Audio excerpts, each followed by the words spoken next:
শুক্রবার চতুর্থ জনজাতি গৌরব দিবস উপলক্ষে শহরে র্যালি অনুষ্ঠিত হয়। এদিন স্বামী বিবেকানন্দ ময়দান থেকে র্যালিটি শুরু হয়ে রবীন্দ্র ভবনের সামনে এসে শেষ হয়। উপস্থিত ছিলেন জেলা শাসক সহ অন্যান্যরা। জনজাতি গৌরব দিবস হল ভারতের উপজাতি জনগোষ্ঠীর বীরত্ব সংগ্রামের প্রতি সম্মান প্রদর্শনের একটি বিশেষ দিন। এটি প্রতি বছর 15ই নভেম্বর পালিত হয়, যা মহান উপজাতি নেতা বিরসা মুন্ডার জন্মবার্ষিকী উপলক্ষে উদযাপিত হয়। বিরসা মুন্ডা ছিলেন ব্রিটিশ শাসনের বিরুদ্ধে সংগ্রামের উপজাতি জনগোষ্ঠীর অন্যতম প্রধান নেতা। তিনি ভারতের স্বাধীনতা সংগ্রামের উপজাতিদের মধ্যে দেশপ্রেমের আগুন জ্বালিয়ে দিয়েছিলেন। এই দিবসের মাধ্যমে উপজাতি সম্প্রদায়ের ইতিহাস, সংস্কৃতি এবং সমাজে তাদের অবদান স্মরণ শুভ হয়। এটি তাদের বীরত্ব, ঐতিহ্য এবং জীবনধারার প্রতি সম্মান প্রদর্শন। দিনটি উপজাতি সম্প্রদায়ের অধিকার উন্নয়নের বিষয়ে সচেতনতা বাড়াতে সাহায্য করে। 2021 সালে ভারতের সরকার 15 নভেম্বরকে জনজাতি গৌরব দিবস হিসেবে ঘোষণা করে, যাতে উপজাতি জনগোষ্ঠীর অবদান এবং তাদের সাহসিকতা দেশের প্রতিটি নাগরিকের কাছে পৌঁছায়।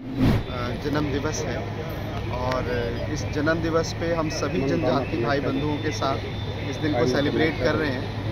आज ना केवल जनजातीय कल्चर और लैंग्वेज के लिए हम लोग एक साथ इकट्ठे हुए हैं, इसी के साथ साथ कई डेवलपमेंट एक्टिविटीज़ जो भारत सरकार और त्रिपुरा सरकार के द्वारा जनजातीय डेवलपमेंट में इन्वॉल्व है, उन सभी लोगों के साथ, उन सभी स्टेक होल्डर्स के साथ आज हम ये प्रण लेंगे कि हमारे जनजाति बंधुओं को जो सुविधाएं और जो उनका अधिकार है, इसको हम लोग ज़रूर अवश्य इसको दिलाने की कोशिश करेंगे और प्रशासन के माध्यम से ये आश्वस्त कराएंगे कि ये सुविधाएं और ये उनको अधिकार ज़रूर मिले।